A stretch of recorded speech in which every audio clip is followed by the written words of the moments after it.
The first time I realized my apartment in Boston did not really belong to me, it was not because I saw a stranger in the hallway or heard footsteps behind my door.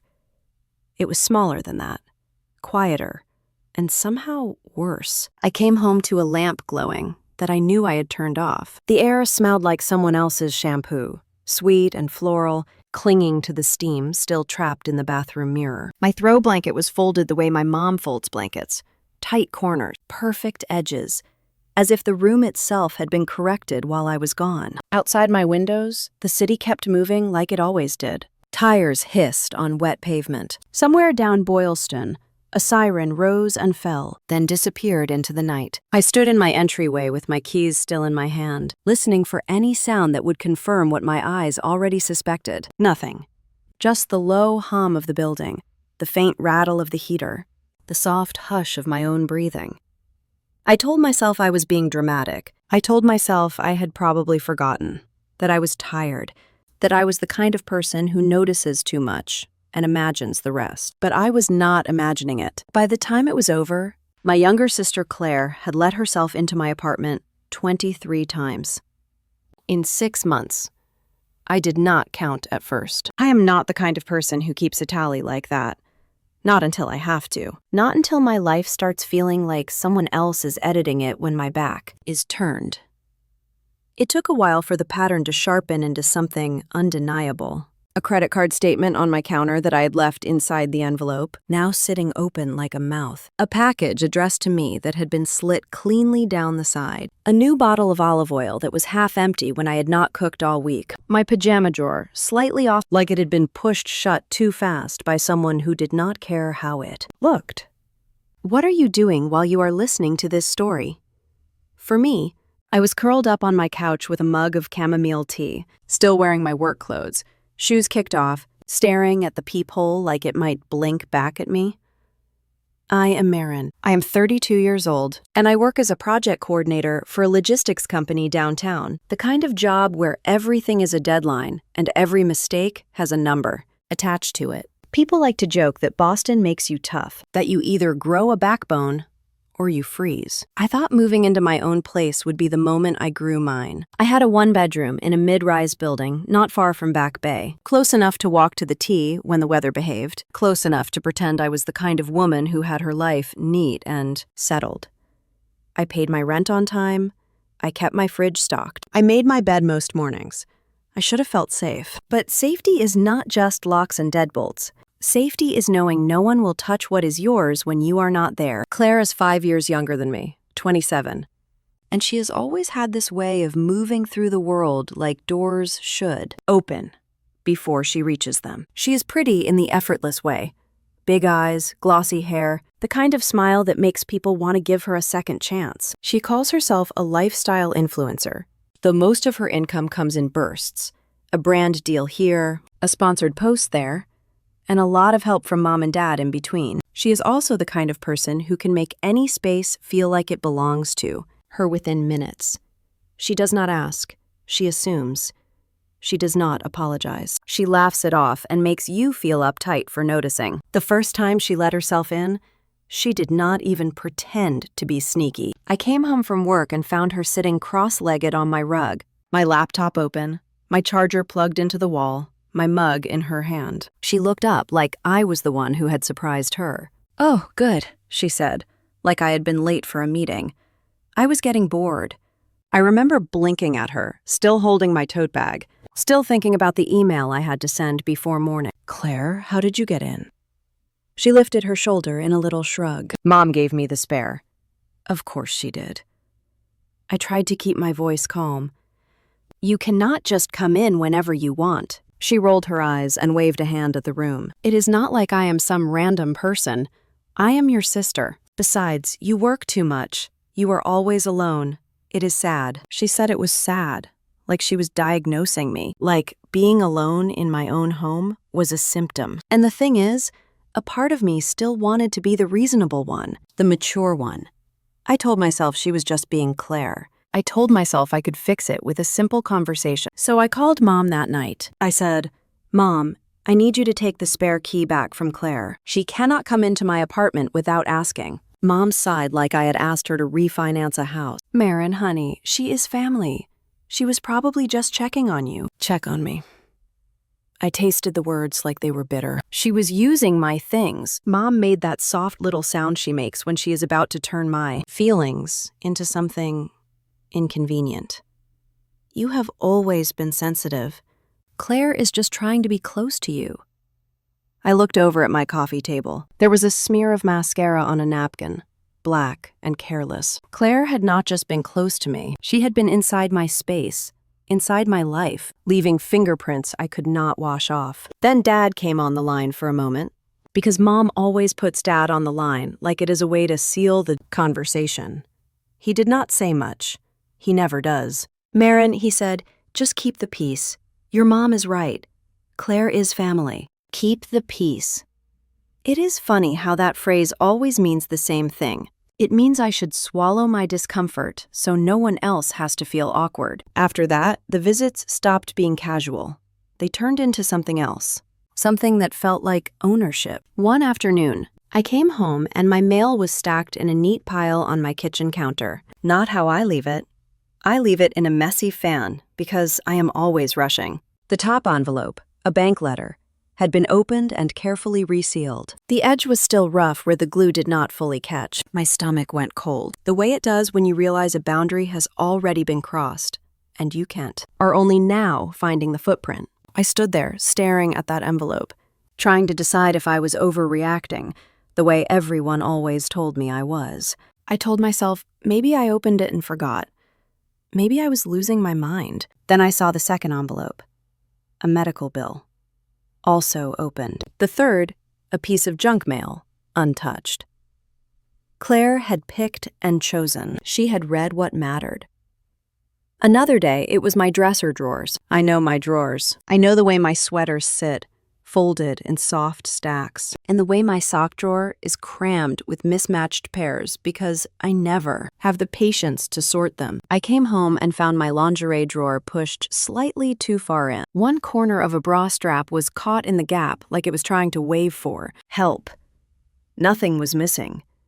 That almost made it worse. It meant she was not stealing. She was searching. She was reminding me she could. Then it was the kitchen. Spices rearranged. My olive oil moved from the back to the front. My favorite mug. The one with the chipped rim that I keep because it makes tea taste like comfort. Sitting in the sink with lipstick on the edge. Claire does not drink tea. Claire drinks iced coffee and calls it a personality. Every time I would feel the same slow rise of panic. Not a loud panic, a careful one.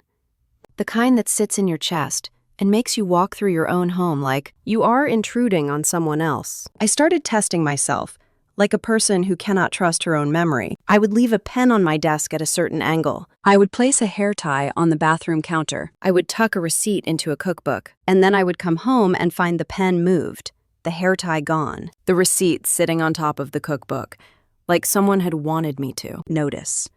It was not just that Claire was coming in. It was that she wanted me to know she had been there. The worst part was how easy she made it sound when I confronted her. I caught her one evening as she let herself in while I was home. I was standing in the hallway, in socks, my heart already racing before the lock even clicked, because my body was learning fear the way it learns weather. She stepped inside with a tote bag and a grin.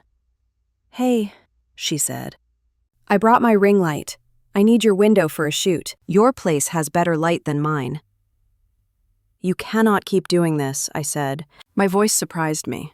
It sounded steadier than I felt. Claire blinked like she had not heard me right. "Marin, seriously." I held my keys up, the way a person holds a tiny weapon. "I am asking you to stop coming in here. You have opened my mail. You have gone through my drawers. You use my things like you live here. You do not." She laughed, quick and bright, like I had told a joke. "You are overreacting. God, you are always overreacting." That laugh did something to me. It made my skin feel too tight. It made the room tilt. Because it was not just a dismissal. It was the same look she used to give me as kids when I begged her to stop taking my stuff. The same look that said my discomfort was entertainment. I tried one more time.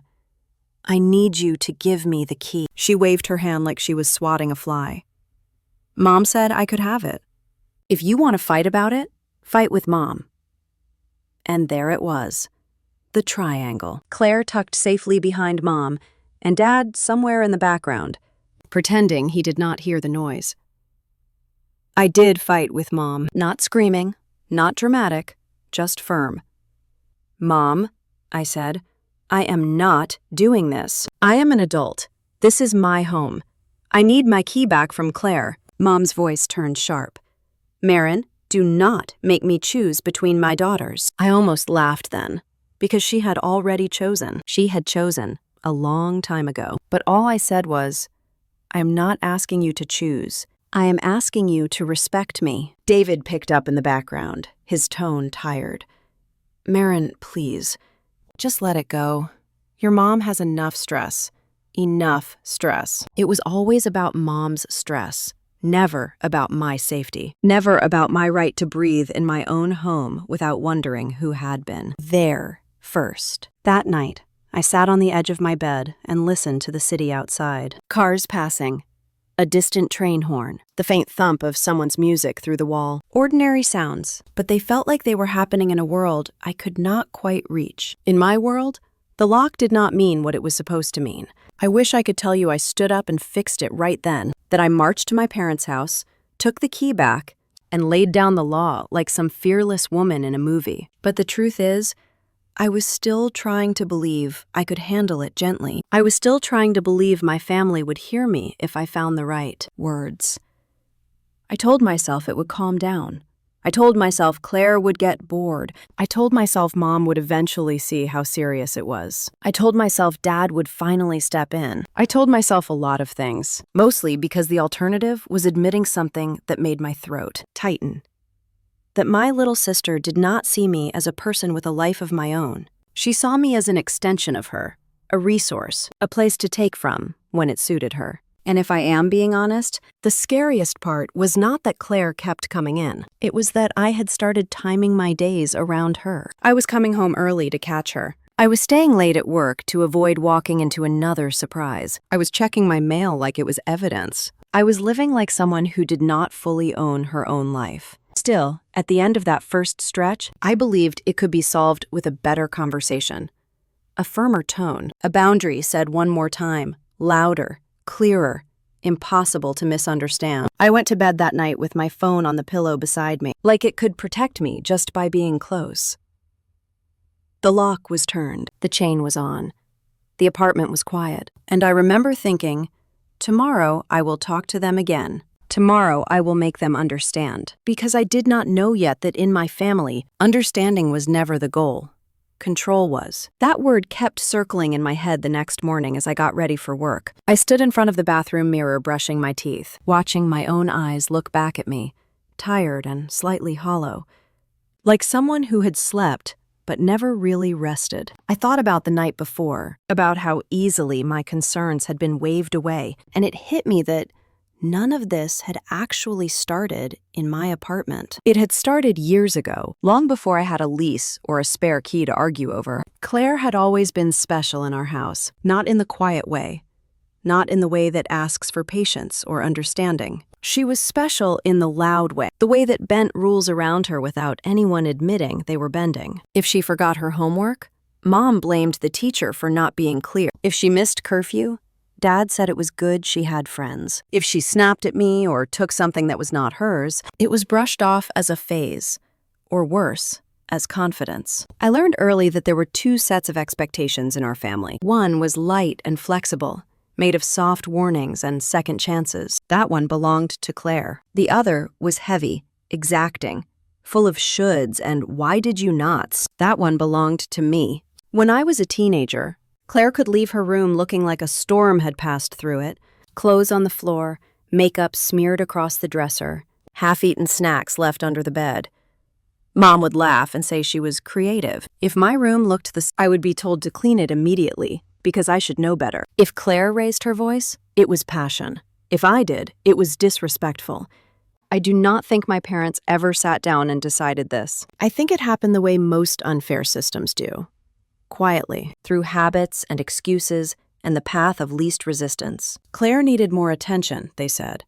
Claire was sensitive. Claire had it harder. And somewhere along the way, I became the one who could handle things, which meant I was the one who had to. That dynamic never really changed, even after we both grew up. It just found new places to live. The week after I confronted Claire about my apartment, I brought it up again at my parents' place. We were sitting at their kitchen table, the same one where I had done homework and eaten cereal, and learned, slowly, that peace often came at the cost of silence. Mom was cutting vegetables for dinner, her movements sharp and practiced. David sat across from me, reading the paper, glasses low on his nose.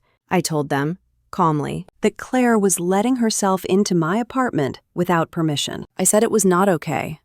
I said it made me feel unsafe. Mom did not even look up. She said it was a small thing, and that families share. She said I was blowing it out of proportion.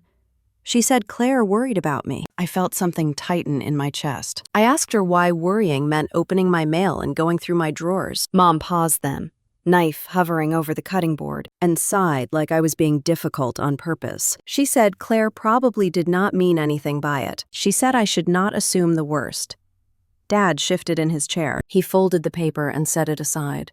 But he did not meet my eyes. He said I should try to get along, that life was too short for this kind of conflict. He said your mom has enough stress. Enough stress.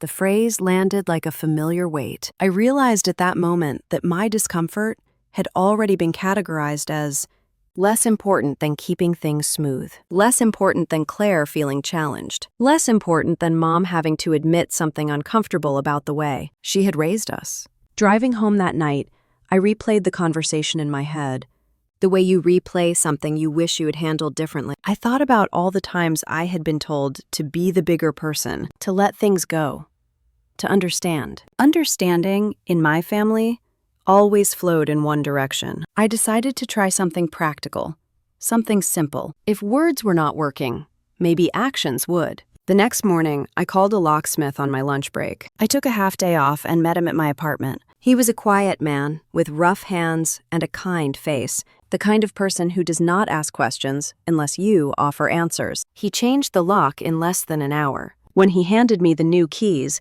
I felt a flicker of relief, small but real. This, I told myself, was what taking control looked like. I texted Mom to let her know I had changed the locks and that Claire number longer had access. I did not accuse, I did not explain.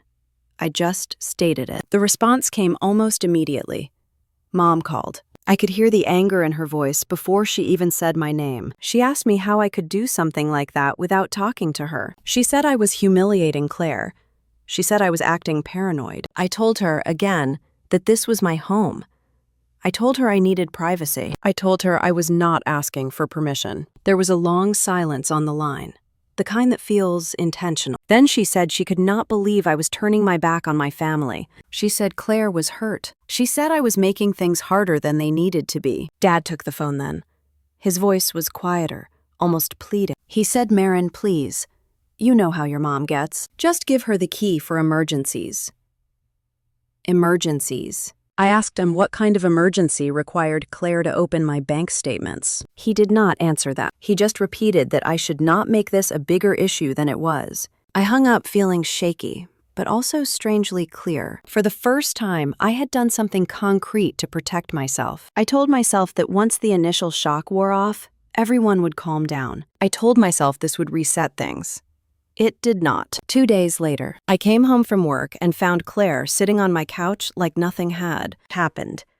She looked up from her phone and smiled. Before I could even ask how she got in, she held up a familiar piece of metal, the spare key.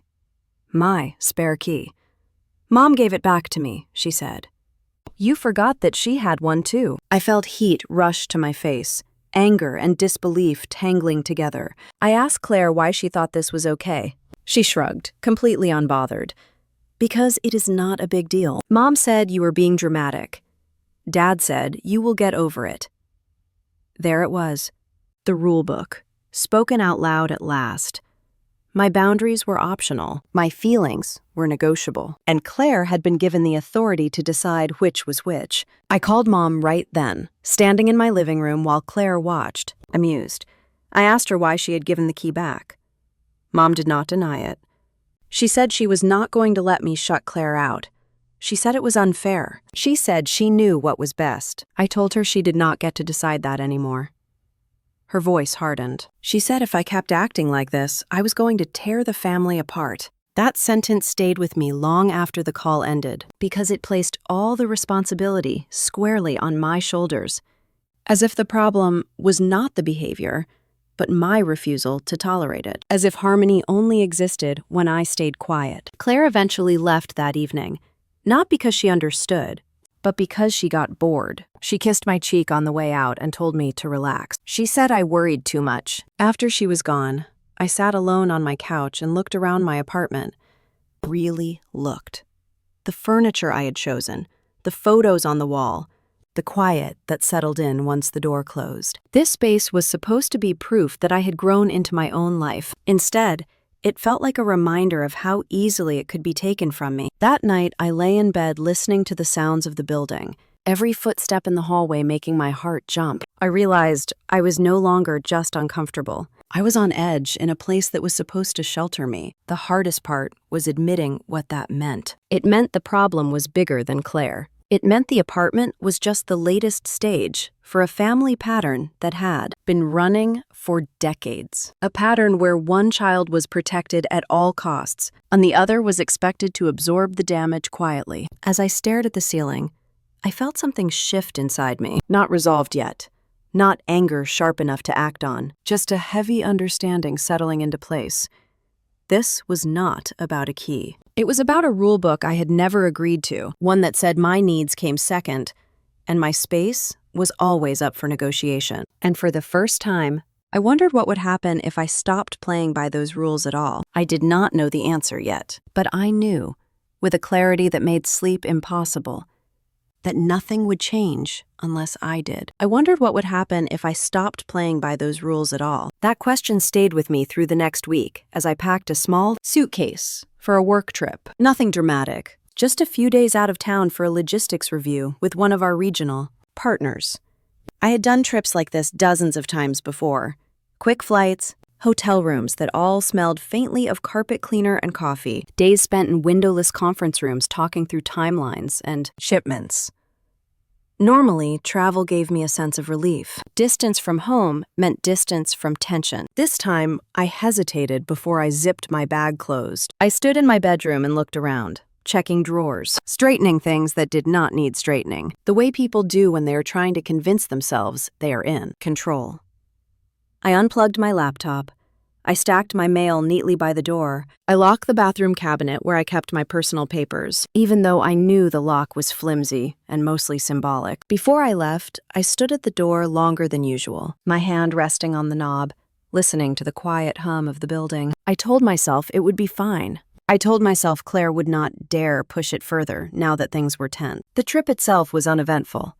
Meetings blurred together. People talked about efficiency and margins, about problems that could be solved with spreadsheets and patience. At night, I lay in my hotel bed scrolling through my phone, half watching the news, half staring at the ceiling. I checked my apartment security app more than I care to admit, refreshing the screen, even though it showed nothing but the steady green light. That meant no alarms, no motion detected. Still, something sat wrong in my chest. A low, constant pressure I could not name. On the second night, my phone buzzed with a message from Rachel. She asked how the trip was going and told me she hoped I was getting some rest. I typed back that it was fine, busy but manageable. I did not tell her about the knot in my stomach. I did not want to sound paranoid. I did not want to be the person who always expected the worst. It was not until the morning I flew home that I felt the shift. My phone was still on airplane mode when we landed, the cabin buzzing with the usual rush to stand up and grab bags. As soon as I turned it back on,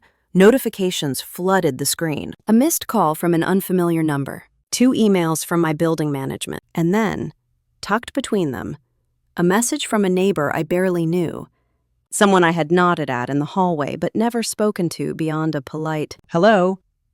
"Hey," she wrote, "everything was okay at your place last night?" It was pretty loud. My pulse jumped. I opened the email from management first. It was short and formal, written in that careful tone that means they are already annoyed but still professional. It referenced noise complaints, mentioned multiple residents had called after hours, and reminded me of the building policy regarding gatherings and quiet hours. It said further incidents could result in fines. I read it twice, then a third time, my hands starting to shake. I had not been home. I had been 2 states away, eating a sad sandwich in an airport terminal. There was no misunderstanding here. I did not answer the neighbor. Not yet.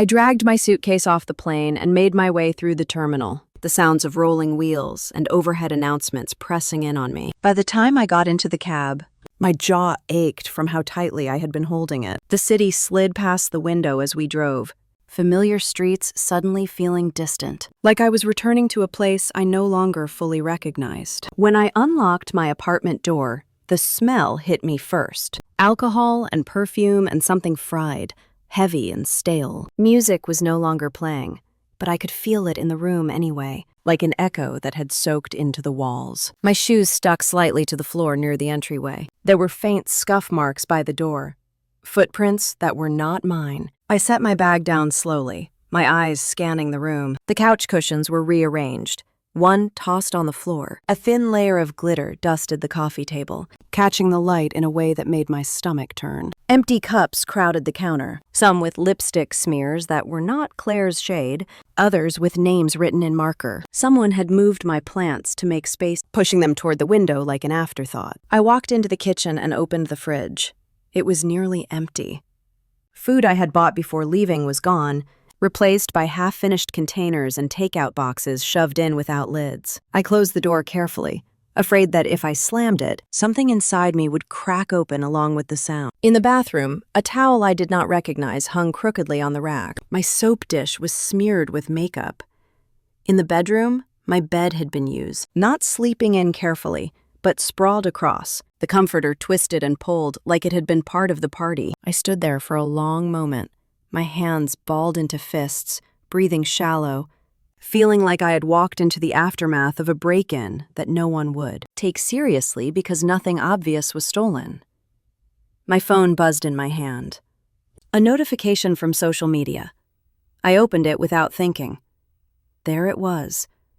A video posted to Claire's account. The camera panned across my living room, lights low, music thumping, people laughing and raising glasses. The caption read something breezy about hosting friends at my place, with a heart emoji and a location tag that was not mine, but close enough that anyone who knew me would recognize it. In the comments, people joked about how lucky she was to have such a great space. Someone asked if she had just moved. Claire replied with a laughing face and said something about finally having a place that felt like her own. My hands went numb. I watched the video again, slower this time. I saw my couch, my rug, my lamp. I saw strangers dancing where I usually sat with a book after work. My apartment had become a backdrop, a prop in someone else's story, stripped of any connection to me. I called Claire. She picked up on the second ring, her voice bright and casual, like we were catching up over coffee. "Hey, what did you do in my apartment last night?" I asked. My voice sounded far away, like it belonged to someone else. She laughed. "Relay, we just had a few people over." A few people. I told her about the email from management. I told her about the complaints. I told her I could get fined. She sighed, exaggerated, like I was boring her. "Oh my God, Marin. It was one night. Everyone was having fun. You should be grateful your place is nice enough to host." I told her she had no right. I told her she had crossed a line. She cut me off. "You are being dramatic. It is good content. People loved it." Good content. I stared at the mess around me, at the empty bottles and glitter on my table, and felt something cold settle in my chest. This was not just carelessness. It was an entitlement. It was the assumption that my space existed to serve her needs, her image, her audience. I hung up before I said something I could not take back. Mom called a few minutes later, because of course she did. She had seen the video. She told me I should not be so upset. She said Claire was just enjoying herself. She said the building overreacted. I told her management had sent a formal warning. I told her my neighbors were angry. Mom made that sound again, the one that meant she was about to smooth everything over at my expense. Well, she said, maybe next time you could tell Claire your rules more clearly. Next time. As if this was a scheduling issue. Dad did not call. He never did when things were uncomfortable. I could picture him sitting in his chair, hearing Mom talk, deciding silence was easier than stepping in. After I hung up, I sat on the edge of my bed and looked at the room. Really looked at it. It felt violated in a way I could not quite explain. Not because of the mess alone, but because of what it represented. My home had been turned into a stage, a place for performance and approval, a backdrop for someone else's version of success. I spent the rest of the evening cleaning, not because it made things better, but because it was something I could do. I threw away cups, wiped counters, and washed sheets. Each small task felt like reclaiming a square inch of territory, even though I knew the larger problem remained untouched. When I finally sat down, exhausted, I checked the comments on Claire's video one last time. Someone had written how jealous they were. Someone else asked when the next party would be. Claire had liked them all. I locked my phone and leaned back against the couch, staring at the ceiling. The building was quiet now, but it did not feel peaceful. It felt watchful. That was the night I understood something I had been avoiding. My apartment was no longer just a place I lived. It had become a symbol, a trophy, a tool. And as long as Claire saw it that way, nothing I said would matter. I went to bed with the lights off and the door locked, listening to the distant sounds of Boston settling into sleep. My body was tired, but my mind would not slow down. I kept replaying the video, the comments, the casual way Claire had brushed off the consequences. Somewhere between midnight and morning, a thought formed with a clarity that startled me. If my home could be turned into her stage this easily, then staying was not protecting me. It was enabling her. I did not know what I was going to do yet. I just knew that whatever came next would have to change the rules completely. And for the first time, I did not feel afraid of that idea. That feeling stayed with me in the days that followed. Quiet but steady, like something new had taken root. I went back to work, answered emails, sat through meetings, but my mind kept circling the same realization. Claire was not just careless. She was building something on top of my life, layer by layer, and she did not see anything wrong with it. I found out about Jared by accident. Mom called me one afternoon while I was making dinner, the pan hissing softly as onions hit hot oil. Her voice had that light, almost excited tone she gets when she thinks she has good news. She told me Claire was seeing someone new. His name was Jared. He worked in real estate analysis, she said, and his family was very well off. She said it like it mattered, like it explained something important. I nodded, even though she could not see me. I asked how long they had been together. Mom said not long, but it was serious. She said Claire was really trying this time.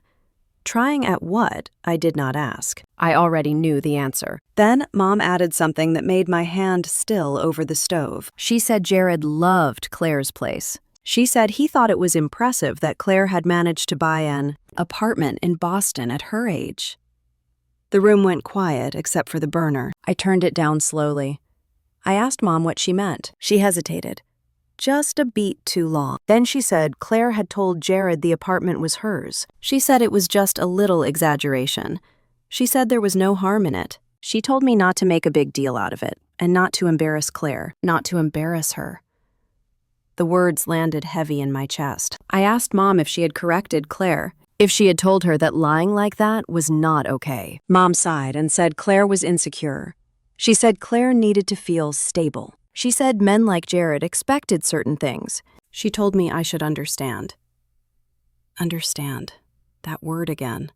Always aimed at me. I stood there in my kitchen, staring at the steam rising from the pan, and felt something click into place. The parties, the videos, the way Claire moved through my apartment like it was a showroom. It was not just about having fun.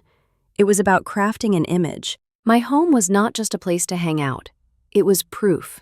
It was a prop in a story Claire was telling about herself. Later that week, I saw it for myself. I came home from work early one evening, exhausted and eager for quiet. As I turned the corner onto my street, I noticed a car I did not recognize parked out front. Something about it made me slow down. It was clean and expensive looking, the kind of car that suggests careful maintenance and money that does not need to announce itself. When I walked into the building, I could hear voices coming from my apartment. Laughter, low and easy. I hesitated outside my door, my hand hovering over the handle. For a moment, I considered turning around, giving myself more time to prepare. Then I reminded myself that this was my home. I opened the door. Claire was there, of course, perched on my couch like she belonged there. Next to her sat a man I had never seen before. He stood as soon as I walked in, tall, well-dressed, confident in the way people are when they have never had to doubt their place in a room. Claire beamed. "Marin," she said, like this was a surprise. "This is Jared." He smiled at me, polite but assessing, his eyes moving quickly over the space, then back to my face. He said it was nice to meet me. He said Claire had told him so much about the apartment. The apartment. Not my apartment, just the apartment. Like it existed independently of me. I forced a smile and nodded. I said hello. I did not correct him. Not yet. I did not know how. Not in that moment, with Claire watching me so closely. Claire launched into a story about how hard it had been to find a place in the city, how competitive the market was, how proud she was of what she had managed to do. She gestured around the room as she spoke, pointing out features I had chosen, furniture I had saved for, details that held pieces of my life. Sarah listened intently, impressed, asking questions about square footage and location. I stood there feeling strangely invisible. It was like watching someone else narrate my life while I hovered at the edges, reduced to a supporting role in my own space. At one point, Jared turned to me and asked how long I had lived there. The question was simple, innocent. Claire's eyes flicked toward me, sharp and warning. I answered carefully. I said I had been there for a while. I said I loved the neighborhood. I said it was convenient for work. Claire jumped in immediately, filling the silence. She talked about how she had always known she wanted to live in Boston, how she had worked so hard to make it happen. Jared nodded, clearly impressed. He said it was refreshing to meet someone so driven. Driven. I almost laughed. After they left that night, I sat alone on the couch and let the quiet settle back in. I replayed the evening in my head. Every look, every carefully chosen word. Claire had not just lied. She had woven the lie into something bigger, something that required my silence to survive. I called Mom again, though part of me already knew how it would go. I told her what had happened. I told her Claire had introduced my apartment as her own, right in front of me. Mom's response was immediate and sharp. She asked me why I could not just let Claire have this. She said Claire finally had something going for her. She said I did not need to correct everything. I asked her why it was my responsibility to support a lie that erased me. Mom said I was being selfish. She said Jared did not need to know all the details. She said I should not interfere. Dad was in the background again, his voice distant. He told me to drop it. He said it would only cause trouble. He said Claire would grow out of it. Grow out of it. Claire was 27 years old, and my parents were still shielding her from the consequences of her choices. I hung up feeling hollow. It was one thing to have my space invaded. It was another to have my identity quietly rewritten to make someone else look better.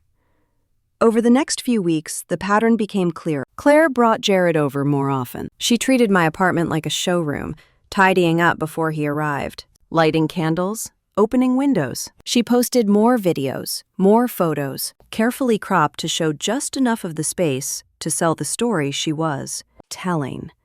The comments rolled in, full of admiration and envy. Each time I felt myself shrink a little, not because I believed the lie, but because everyone around me seemed to accept it as harmless, as necessary, as something I should tolerate for the sake of peace. I started noticing the cracks in Claire's confidence too. The way she checked Jared's reactions, the way she laughed too loudly at his jokes, the way she mentioned his family, his connections, his expectations. She was building a version of herself she thought he would respect, and my apartment was the foundation. One evening, after Jared left, I confronted her quietly. I told her she could not keep telling people the apartment was hers. I told her it was wrong. She looked at me like I had betrayed her. She asked me why I was always trying to make her look bad. She said I did not understand how things worked. She said if I cared about her at all, I would help her. Help her lie. Hello her climb. Help her at my own expense. That was when it finally sank in. This was not about a misunderstanding or a lack of boundaries. It was about power, about image, about who got to matter more. I went to bed that night with a heaviness I could not shake. The apartment was quiet, but it no longer felt like a refuge. It felt like a stage set between performances, waiting for the next act. As I stared at the ceiling, I realized something that made my chest tighten. If Claire was willing to erase me to impress a man she barely knew, then this was never going to stop on its own. And whatever came next was going to hurt someone. I just did not know yet who it would be. It happened on a Wednesday, the kind of weekday that usually feels forgettable. Gray sky, damp sidewalks, the air smelling like rain that could not commit. Work let me out early because a client call got pushed, and I should have felt lucky. Instead, I felt that familiar pull in my stomach, the quiet dread that had started living under my ribs since Claire began, treating my home like a shared family resource. On the train back, I watched people sway with the movement, faces tired, eyes fixed on their phones. A woman across from me held a bag of groceries on her lap like it was fragile. A man in a suit tapped his foot, impatient. Nobody looked at anyone else. Boston has that way of making you feel surrounded and alone at the same time. I kept thinking about my apartment, about whether the lights would be on, whether something else would be moved. I tried to tell myself I was being dramatic, but that lie had started to taste stale. When I got to my building, the lobby was quiet. The front desk was staffed. A young guy I recognized by sight, but not by name. He nodded as I walked past like he had seen me 100 times. I waited for the elevator and watched my reflection in the brushed metal doors. My hair was pulled back, my coat damp at the shoulders, my face looking older than 32 in the harsh lobby lighting. I looked like someone who should have had her life under control. The elevator ride felt too slow. The hum of the motor, the soft music piped in, the smell of someone else's cologne lingering from earlier. When I stepped out onto my floor, I noticed something small that made my steps slow down. A faint scuff mark near my door, fresh enough to catch the light, like someone had shifted their feet there, waiting, pacing, or hesitating. I told myself it could be anyone, a neighbor, a delivery person. My mind always tried to give the benefit of the doubt. I put my key in the lock and turned it. The door opened easily. No resistance, no tug of a deadbolt fully engaged. My first thought was that I had forgotten to lock it that morning, which would have been unlike me. My second thought came right behind it, colder and sharper. Everybody else had unlocked it. Inside, the apartment was quiet. No music, no voices. The curtains were half open, letting in the dull afternoon light. The air smelled like vanilla, one of the candles Claire liked, the kind she never bought for herself, but always seemed to have when she was in my space. I stepped in and closed the door behind me slowly, listening. Nothing.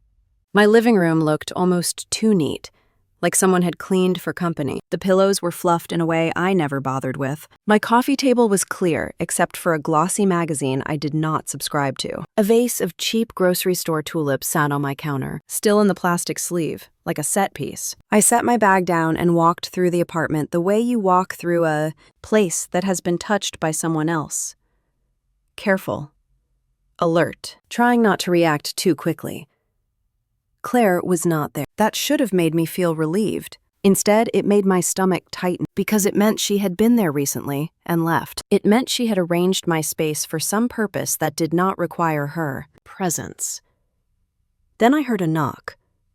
Not on my door, on the wall. A gentle tap, like someone testing if I was home. The sound came from the hallway side, close, and my pulse jumped. I stood still, trying to place it. Then there was another sound, softer, the faint click of someone's key in a lock nearby, then footsteps on the carpeted hallway outside my door. A few seconds later, there was a real knock on my door. I did not move right away. I held my breath, listening for the rhythm, for the intent. It was steady, confident, not the hesitant knock of a delivery person. Whoever it was assumed I would answer. I walked to the door and looked through the peephole. A man stood there, tall, wearing a dark coat that looked expensive without trying. His hair was neatly styled. He held his phone in one hand, glancing down at it like he was checking a message, then back up at my door. He looked annoyed, not worried. I knew who he was before I opened the door. JD. I should have kept it closed. I should have ignored it. But some part of me needed to see how far the lie had traveled. I needed to know what kind of person would stand at my door like he belonged there. I opened it partway, chain still on, and asked if I could help him. Jared looked at me, then past me, like he was trying to confirm something. His eyes moved quickly over my shoulder into my living room, taking in the tulips, the neat pillows, the magazine. He smiled, but it was not warm. It was the smile of someone who thought he understood the situation. He said he was looking for Claire. I told him Claire was not here. His brows lifted slightly. Not here. He looked surprised, then skeptical, as if my answer did not fit the version of the world he had been given. He asked where she was. I told him I did not know. He glanced down at his phone again, then back up. He said Claire told him she would be home. He said he had been trying to reach her. He held up his phone slightly, like the proof of unanswered calls mattered. I kept my voice calm. I said, maybe she stepped out. Sarah let out a short breath, almost a laugh. He said she never stepped out without telling him. He said he was supposed to meet her here. Here. The words sat between us, heavy. He leaned in slightly, not close enough to break the chain barrier, but close enough to make his presence fill the doorway. His gaze landed on me again, more direct this time, and something in it shifted. Curiosity turned into judgment. He asked who I was. I told him my name, Marin. I said I lived here. That last part came out without force, just the truth. For a second, Jared looked confused, like a file in his mind did not match the label. Then the confusion cleared, replaced by something else. Understanding, followed immediately by contempt. He said, "Oh, you are her sister." I nodded. He tilted his head, eyes narrowing as if he was studying me. He asked if I was the sister Claire had mentioned, the one who could not keep her own place together, the one who was always leaning on Claire. My throat went dry. I felt my face go hot, then cold. I asked him what he meant. Sarah's mouth curved slightly, not quite a smile, more like he enjoyed having the upper hand. He said Claire had explained everything. He said Claire was generous. He said it was not easy supporting families who did not have their act together. Supporting who? He looked at me from head to toe in a way that was not openly rude, but still made me feel like I was being weighed and found lacking. He said Claire told him you are the useless sister who crashes at your younger sister's place. The words landed like a slap, sharp and clean. I did not flinch, at least not outwardly. But inside, something cracked. Not loud, not dramatic, just a quiet break that changed the shape of everything. At that moment, I understood exactly how Claire had positioned me in her story. Not as a sister with a career and a lease, not as a woman who had built something for herself. I was a prop, a warning, a contrast, the failure she used to make herself look like success. I could have corrected him. I could have said, "This is my apartment. I pay the rent. I work hard." I could have pointed at the framed photo on my shelf, the one with me and Rachel on a weekend trip, or the stack of work binders on my desk, or my name on the mail sitting by the door. I could have listed every detail like a lawyer building a case. But something in me refused. Not because I was weak, not because I was afraid, but because I suddenly realized that explaining myself to Jared would not restore anything. It would only invite him into the argument, and he did not deserve a seat at my table. So I did not defend myself. I just looked at him. He shifted, uncomfortable with the silence. People like Jared expect a reaction. They expect emotion they can manage, anger they can dismiss, tears they can pity. When you give them nothing, they do not know where to put themselves. He asked if Claire had told me she was coming. His tone was sharper now, like he had already decided I was the obstacle. I told him no. He asked if I could let him in to wait. I stared at him for a second, then said no. That surprised him. He blinked. He said he thought this was Claire's place. I said it is not. My voice was quiet, but it did not shake. Jared's jaw tightened. He looked past me again, like he could see the lie falling apart in the background. Then he tried a different approach. He said Claire worked hard. He said she deserved nice things. He said maybe I should be grateful she lets me stay. Grateful. The word tasted bitter. I felt my hands curl against the inside of the door, nails pressing into my palm. I could feel my heartbeat in my throat. The room behind me felt suddenly exposed, like the walls had thinned. I told him I was not discussing this with him. Jared scoffed. He said, of course. He said people like me always got defensive. He said Claire was too kind, that she should stop letting family drag her down. People like me. The family dragged her down. I watched his mouth move and heard the words, but it was like my brain had stepped back from my body. I could see myself standing there, chain on the door, holding myself still. I could see him in his expensive coat, his confidence built on a story he had accepted, without question. And I could see Claire behind it all, invisible but present, pulling strings. For a second, I wanted to scream.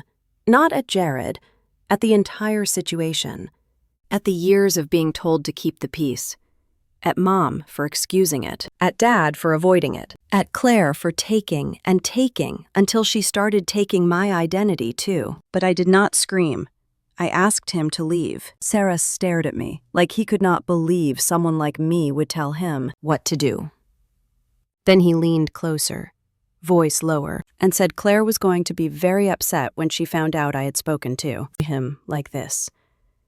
I held his gaze and said, "You can tell her whatever you want." My words sounded calm, but inside my chest, something was racing. Not fear this time. Something like clarity. Jared stepped back. He looked at my door chain like it offended him. He muttered something under his breath, then turned and walked away, his shoes muffled by the hallway carpet. Halfway down the hall, he pulled out his phone again, tapping aggressively, probably calling Claire, probably demanding an explanation. I closed the door and locked it, then slid down against it until I was sitting on the floor. My knees pulled up, arms wrapped around them, not because I was trying to be small, but because my body needed an anchor. The apartment was silent. The tulips on the counter looked ridiculous now, like a decoration in a crime scene. I sat there for a long time, staring at the baseboard, noticing a tiny scratch in the paint I had never seen before. My mind replayed Jared's words over and over, not because I believed them, but because of what they revealed. Claire had been telling people I lived off her. Claire had been using my home to impress a man.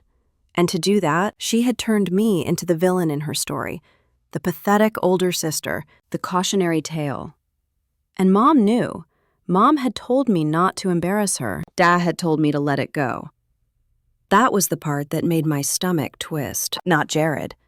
Not even Claire. It was the fact that the people who raised me had watched this happen and decided the lie mattered more than my dignity. After a while, I stood up and walked through my apartment again. This time, I saw it differently. The neat pillows were not comfortable. They were evidence. The magazine was not casual. It was staged. The tulips were not a gift. They were a prop. My apartment had been set, and I had been written out of the script. I went into my bedroom and opened my closet, running my fingers over my coats, my sweater, the things that had carried me through winters and hard years and early mornings. I felt suddenly tired, bone tired, the kind of tired that comes when you realize you have been fighting for respect in a place that was never built to give it. I sat on the edge of my bed and stared at the wall, listening to my own breathing. I did not cry. Not yet. I felt too stunned for tears. What I felt was a slow, heavy sinking, like something important had dropped away inside me and left a hollow space. This was the day I was erased. Not because Jared believed a lie, but because Claire had been confident enough to tell it, and because my parents had been comfortable enough to protect it. By the time the sun went down, my hands stopped shaking, but the calm that replaced it was not peaceful. It was resolved by taking its first quiet step. I did not know exactly what I was going to do. Not yet. I just knew I would never stand in my own doorway again and be treated like I did not belong. I went to the kitchen, poured a glass of water, and drank it slowly, as if I were trying to teach my body that it was still safe to exist in this space. Then I sat at my table and stared at the door, waiting for the next sound, the next key turn, the next act in Claire's performance. Because now I understood the truth. She was not going to stop until something forced her to. I learned that the hard way. In the hours after Jared left, when my phone lit up with Claire's name over and over, I did not answer at first. I sat at my kitchen table, watching the screen buzz and go dark, like a heartbeat that did not belong to me. The air in my apartment felt too still. The kind of stillness that comes after a storm when you are waiting to see what got destroyed. When I finally picked up, I did not say hello. Claire launched into it like she had been rehearsing. She demanded to know what I said to Jared. She demanded to know why I was being difficult. She said I embarrassed her, like that was the real crime, not the lie, not the key. Not the fact that a stranger had stood in my doorway and called me useless, with his whole chest, because she fed him that word. I told her I did not discuss her relationship with strangers in my home. I told her Jared showed up uninvited. I told her he insulted me. Claire made a sharp little laugh, the same one she used when we were kids and she knew she had gotten away with something. She said he was just being protective. She said he did not mean it like that. She said if I had not acted weird, none of it would have happened. I felt my jaw clench. I asked her if she had told him the apartment was hers. There was a pause. Then she said it was not a big deal. She said she was trying to build a life. She said I should be happy for her. She said Jared had standards, and she was not going to show up looking like she had nothing. I asked her what I was supposed to be in that story, the nothing she stepped on. Claire's voice hardened. She said I always made everything about me. She said I was jealous. She said I had always been jealous because she was the fun one and I was the responsible one. Like responsibility was some kind of flaw. She told me I needed to loosen up. Stop acting like a victim. Stop overreacting. I ended the call before my voice did something I could not undo. My hands were shaking again. No fear this time. Anger.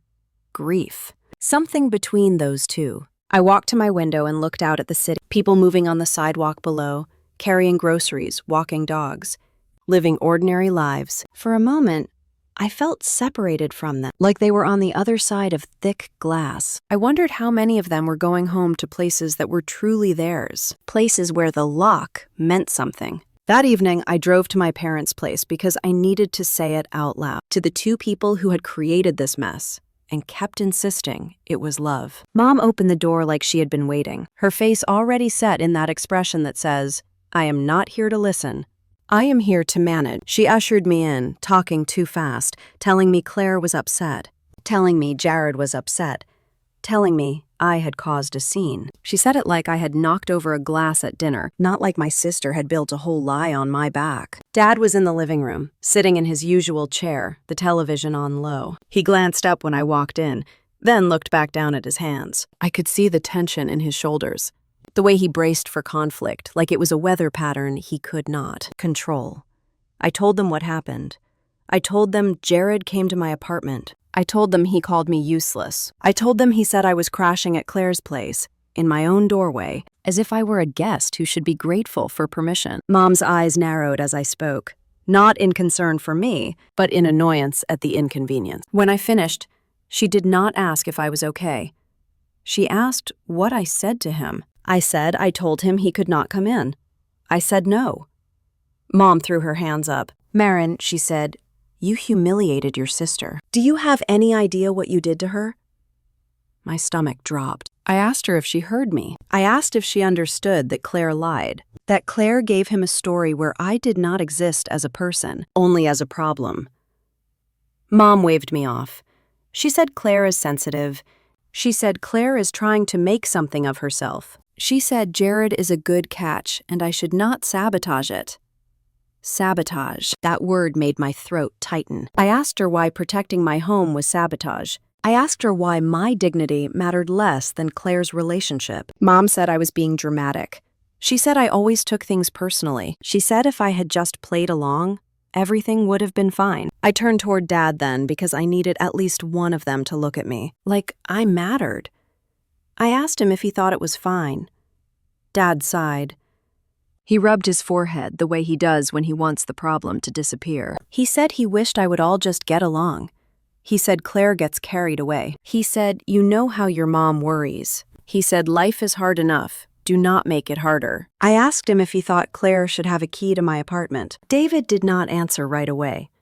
He stared at the floor, like the answer was written there. Then he said, it is just a key. He said, it is family. He said, it is not worth tearing everyone apart. There it was again, the threat. If I asked for respect, I was the one tearing things apart. If I wanted privacy, I was the one causing damage. Claire could break in, lie, throw parties, and I would still be the problem for refusing to smile through it. I told them I had tried everything. I reminded them I had asked Claire to stop. I reminded them I had asked Mom to take the spare key back. I reminded them I changed the locks. I reminded them Claire got the key again anyway. I reminded them management had warned me after the party. I told them I could be fined. I told them I could lose my apartment if this kept escalating. Mom scoffed like a fine was imaginary. She said the building would not do anything serious. She said I was overthinking it. I asked her if she would say that if it was her name on the lease. Mom's face flushed. She said it did not matter whose name was on the lease, because you are family. She said a piece of paper does not mean you get to shut people out. She said when she raised me, she did not raise me to be cold. I stood there in their living room, under the warm light of the lamp I remembered from childhood, and felt something in me quiet down. Not because I accepted what she was saying, but because I finally saw it clearly. Mom did not believe I had a right to boundaries. David did not believe it was worth the discomfort of defending me. Claire believed the world belonged to her,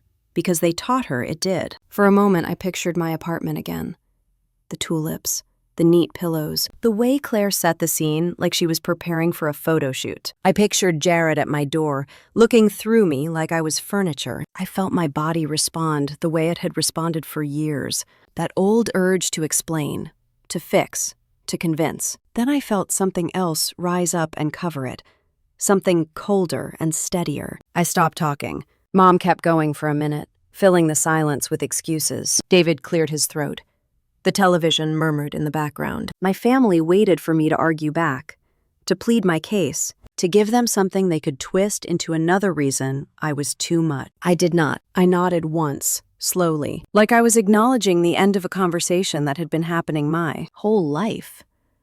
Mom asked if I was even listening. I said I was. Dad finally looked up. His eyes met mine for a brief moment, and I saw something like regret there, but it was too small and too late. He opened his mouth like he might say something.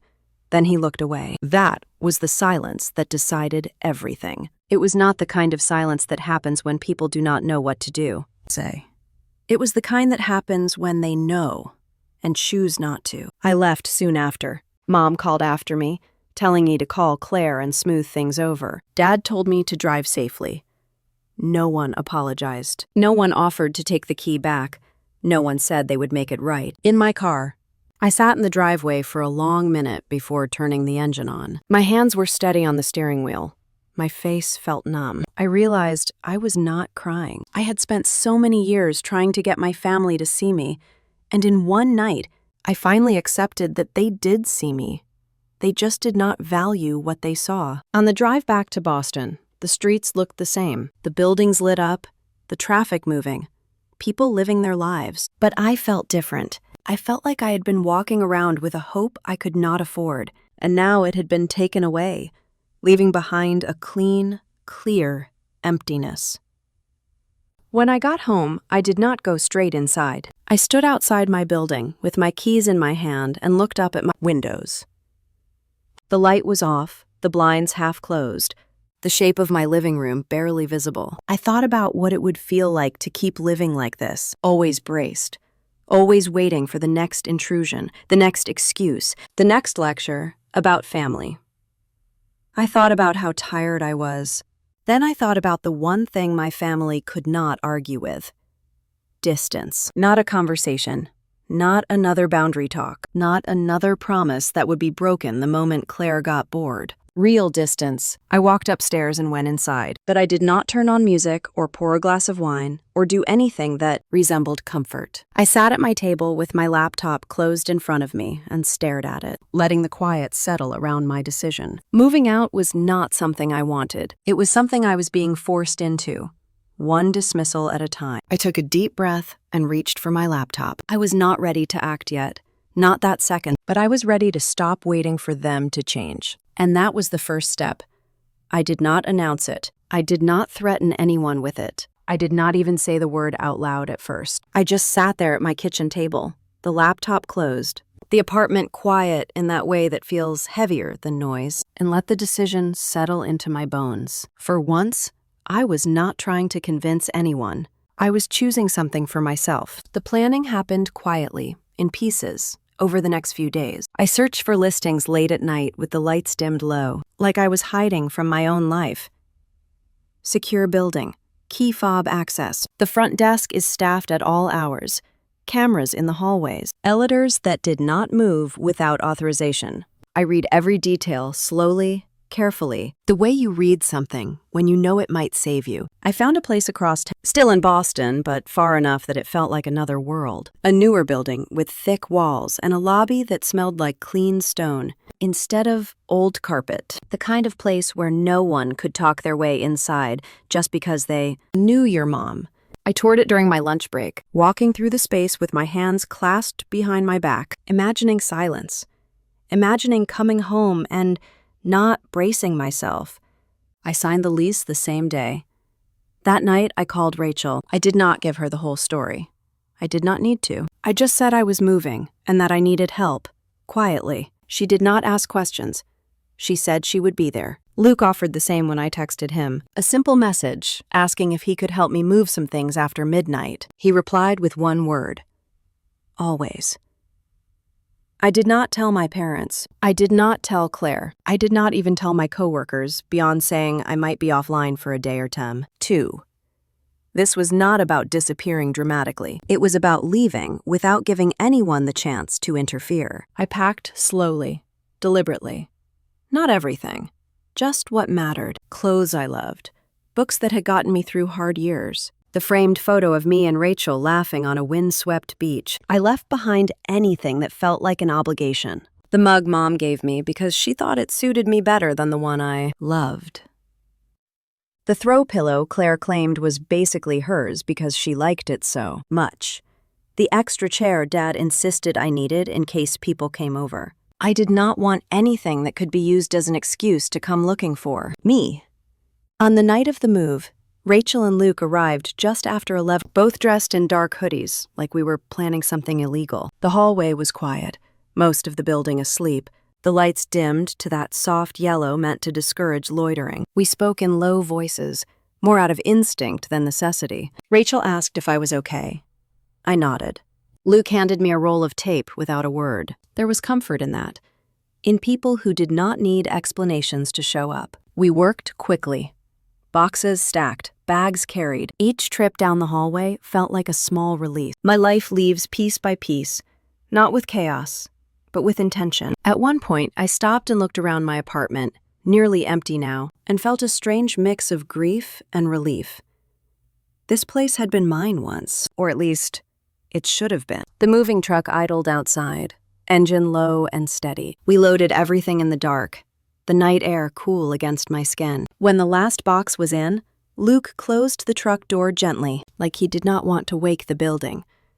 Rachel squeezed my hand. "You are doing the right thing," she said. I believed her. Before we left, I walked back upstairs one last time. The apartment echoed now. Bare walls, floors clean and empty. I stood in the middle of the living room and listened. No music, no voices, just the hum of the building and my own breath. I walked to the door and pulled the spare key from my bag, the one Mom had insisted on giving Claire back. I placed it in an envelope with my landlord's name on it and slid it through, the office slot downstairs on my way out. No note, no explanation, just a return. The new building greeted me with quiet efficiency. The night staff checked my identification, handed me a sleek black key fob, and welcomed me by name. That small courtesy almost made me cry. being recognized without being claimed, being acknowledged without being invaded. When I stepped into my new apartment, the door clicked shut behind me with a sound that felt final in the best way. I stood there in the dark for a moment, then turned on the light. The space was clean, neutral, untouched. No history. Yet, no fingerprints, but mine. The first few days were almost unnerving in their calm. I kept my phone on silent and face down. I slept deeply, without waking to every sound. I cooked and left things exactly where I put them, then came back to find them unchanged. I walked through the halls and nodded at strangers who did not know my name, who did not know my family, who did not have any expectations of me at all. This was not running away.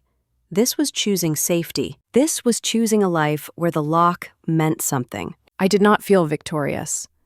I felt steady, and in that steadiness, I waited, knowing the quiet would not last forever. The fourth night in my new apartment, I fell asleep faster than I had in years. Not because I was exhausted, though I was, but because my body finally believed it was safe. The building hummed softly, a low, steady sound that felt more like protection than noise. The air smelled clean and neutral, not like someone else's cooking or perfume, just the quiet blankness of a space still becoming mine. I left one small lamp in the living room. I told myself it was because I liked the way the light warmed the hardwood. But if I was honest, it was because part of me still believed light meant control. I rolled onto my side and thought about nothing in particular. Not Claire. Not Mom. Not Dad.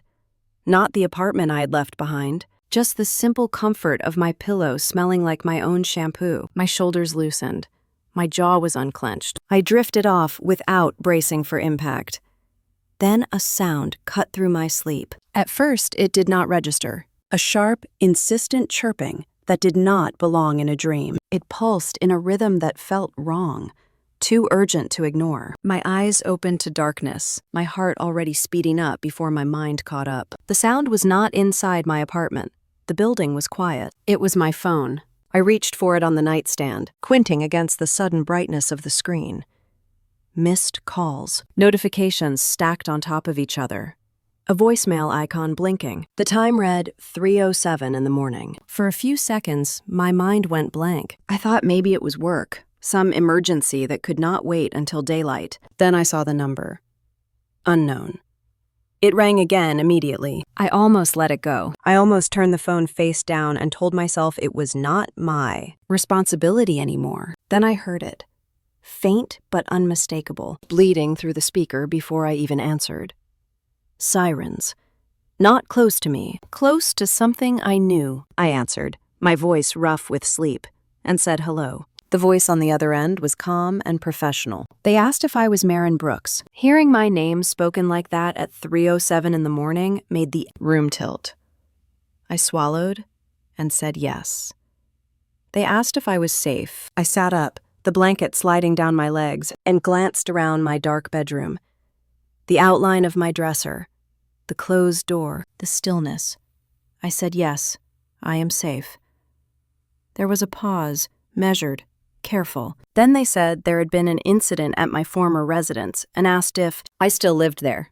Former residence. The words were too clean for what they stirred up inside me. I said no. I moved. Another pause. Then they said there had been an alarm activation and a report of an attempted break-in. Building security responded. The current tenant called 911.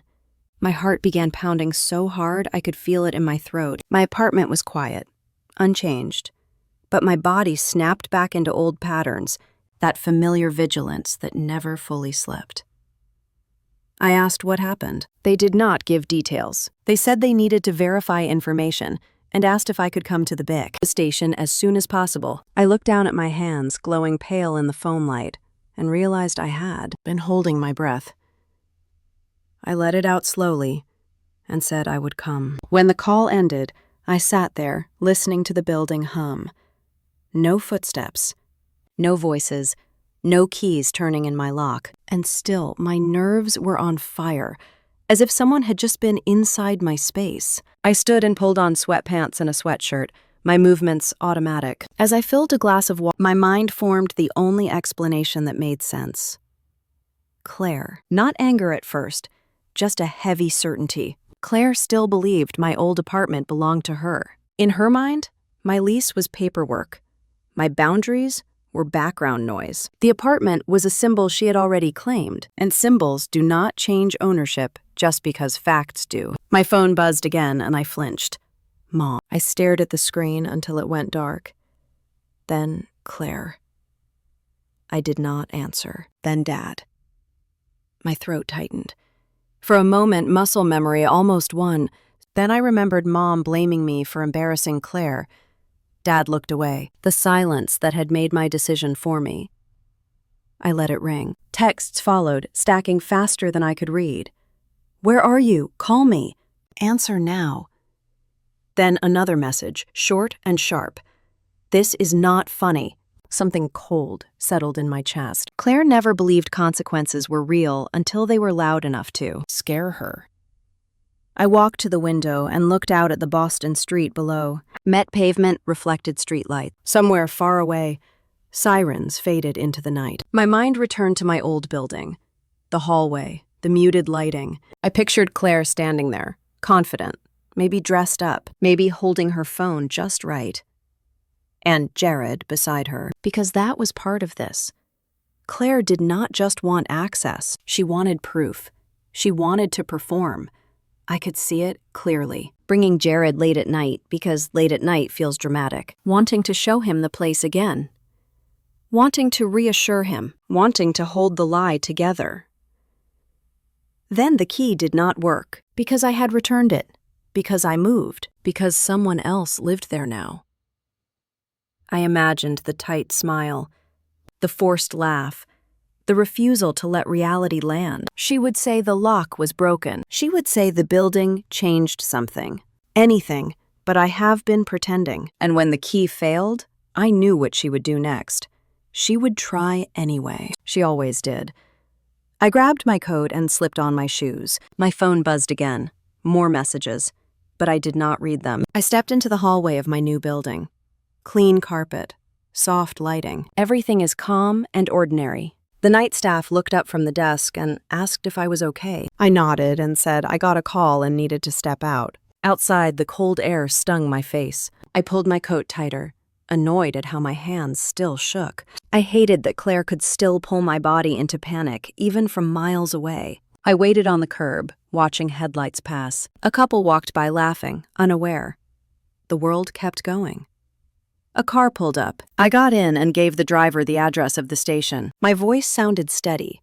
Inside, I felt fragile. During the ride, my phone buzzed nonstop, face down on my lap. I stared out at closed storefronts and street lamps reflected on wet pavement. Alarm activation. Attempted break-in. The new tenant called 911. That phrase stayed with me. New tenant. Someone else had been asleep in my old bedroom. Someone else had trusted the lock. And Claire had dragged her chaos into a stranger's life without hesitation. When the car stopped, the station glowed bright against the dark. I paid and stepped out, breath fogging in the cold air. I stood there with my hand on the door, feeling the weight of what I was walking into. I had moved to get away from her, but at 3:07 in the morning, she had still found a way to make my heart race. I took a deep breath and stepped inside. The station was harshly lit, all fluorescent glare and pale walls that made everything feel exposed. The air smelled like old coffee and disinfectant. Voices echoed softly, shoes scuffed against tile, and somewhere a printer hummed. It was the kind of place where emotions had nowhere to hide. I noticed them almost immediately. Mom stood near the hallway entrance, twisting a tissue in her hands. Mascara smudged beneath her eyes. She looked shaken in a way I had rarely seen, like the ground beneath her certainty had shifted. Dad was a step behind her, hands shoved into his pockets, staring at the floor like he hoped it might open up and swallow him. Claire sat rigid on a bench, arms crossed tight against her chest, jaw clenched, eyes fixed straight ahead. She looked angry, not scared, angry that things had slipped beyond her control. And then there was Jared. He stood near Claire, tall and stiff, his confidence stripped down to something brittle. When he saw me, his eyes widened slightly. There was no contempt in his expression now. only confusion, maybe embarrassment. He looked like a man realizing he had walked into the wrong story. Mom rushed toward me the moment she saw me, her voice rising. She asked where I had been, why I would disappear like this, why I had scared everyone. Her words tumbled over each other, panic tangled with accusation. I did not move toward her.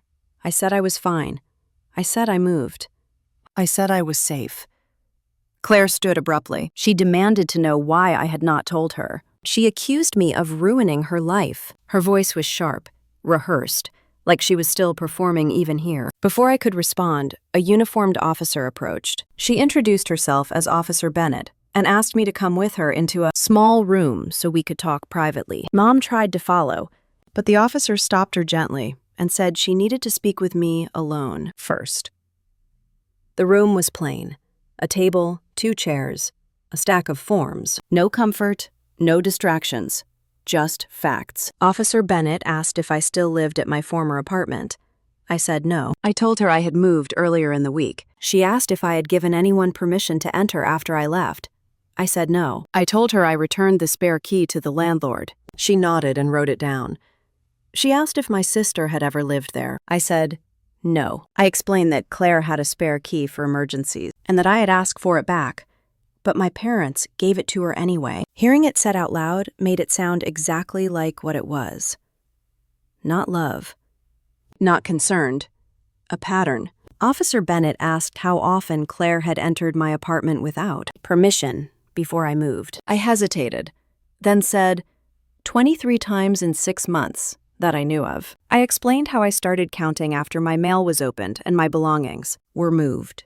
I mentioned the party, the management warning, and the social media posts. She listened without interrupting. Then she explained what had happened that night. The new tenant had been asleep when the alarm went off. Building security responded first and found 2 people attempting to access the unit.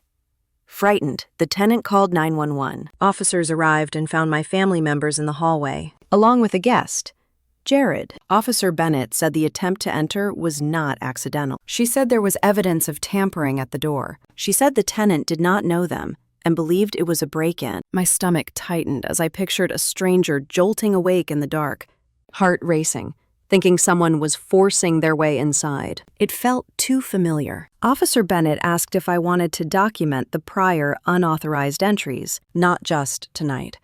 She explained that it would establish a pattern. She also explained the option of issuing a trespass warning to Claire. I hesitated. My parents had raised me to believe involving the police was crossing an unforgivable line. Keep it in the family. Do not make things public. Do not embarrass anyone. Then I remembered Jared at my door, calling me useless. I remembered Mom telling me not to make Claire look bad. I remembered Dad looking away. I remembered cleaning up after a party I did not host. I said yes. I said I wanted it documented. Signing the form steadied me. Facts have weight. They do not bend just because someone wants them to. Officer Bennett said she would bring my family in so we could clarify next steps. When they entered the room, the tension thickened. Mom immediately started explaining, saying they were worried, saying they thought I was inside, saying they had to check on me. Her voice trembled, dramatic and urgent. Officer Bennett met her gaze and said, "Concern does not grant legal access." She said I was an adult. She said permission matters. Claire argued next. She said it was not a real break-in. She said she had been there before. She said it was basically her place too. Basically.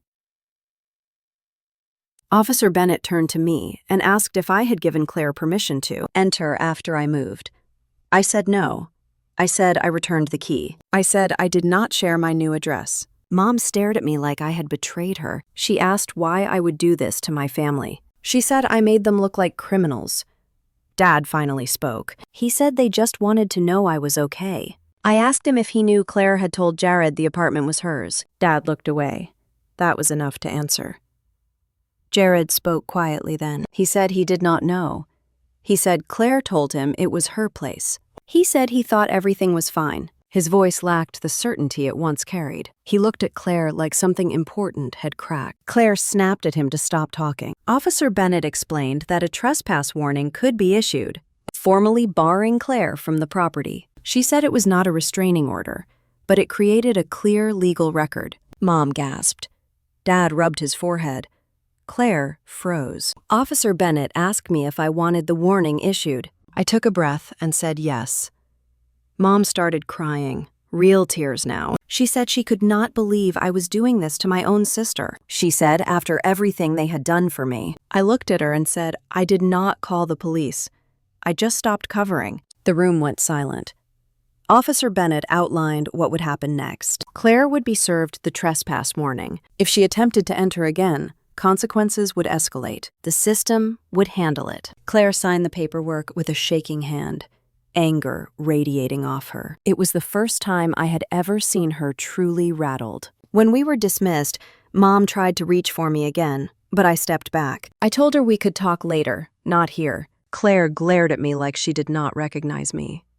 Dad said nothing. Sarah avoided my eyes, his expression stripped bare of arrogance. Outside, the cold Boston air hit my face and filled my lungs. My phone buzzed in my pocket, but I did not check it. I stood there for a moment, breathing, letting the night ground me. I did not feel victorious.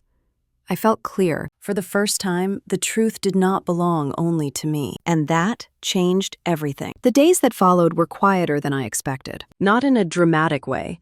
Not the kind of silence that rings in your ears, but the gentle, steady quiet of a life no longer under siege. I went back to my new apartment in Boston and closed the door behind me. And for the first time in months, the sound of the lock clicking felt like reassurance instead of resistance. Mornings became something I stopped rushing through. I woke up without my heart jumping at every small noise. I made coffee and left the mug on the counter, then came back an hour later to find it exactly where I left it. No drawers opened. No mail shifted. No feeling that someone had passed through my life while I was gone. I had not realized how much of my energy had been spent just guarding space until I no longer had to. Work felt different too. I was more focused, less scattered. My mind was not constantly drifting back to questions like, did Claire stop by today? Or did Mom give her another excuse? I could sit through meetings without that low hum of anxiety running under everything. My coworkers noticed before I did. One of them told me I looked rested. Another said I seemed lighter. I smiled and said I had just moved, which was true in more ways than one. My family did not disappear completely. That was never my goal. But the shape of our relationship changed. And for once, it changed on terms that did not require me to disappear inside myself. We met only in public places after that. A cafe near the Common, a quiet diner outside the city, neutral ground, where walls and witnesses made boundaries easier to hold. Mom was careful now, like someone walking through a room after the furniture had been rearranged. She still tried to push sometimes, still asked questions that edged too close to places I had decided to keep private, but she stopped short when I did not answer. Dad listened more than he spoke. He still avoided conflict. But I could see something in his eyes that had not been there before, a recognition that silence had cost him something. Claire was different. She did not apologize. I did not expect her to, but she stopped showing up unannounced. She stopped asking for keys. She stopped treating my life like an extension of her own. The confidence she once carried so easily was quieter now, tempered by consequences she could not charm away. We spoke less, and when we did, it was guarded. There was a distance between us that felt sad, but also necessary. Sarah did not come up again. Whatever illusion Claire had built with my apartment as its foundation had collapsed under the weight of reality. I did not ask questions. Some truths do not need follow-up. At night, in my new place, I would sometimes sit on the couch with the lights low and think about how close I came to losing myself, trying to keep everyone else comfortable. I thought about all the times I told myself it was not that bad, that I was overreacting, that family just does things differently. I thought about how often women are taught to doubt their instincts, especially when those instincts ask for space. The truth is, I did not leave because I was angry. I left because I was tired of being erased. Protecting my peace did not make me cold.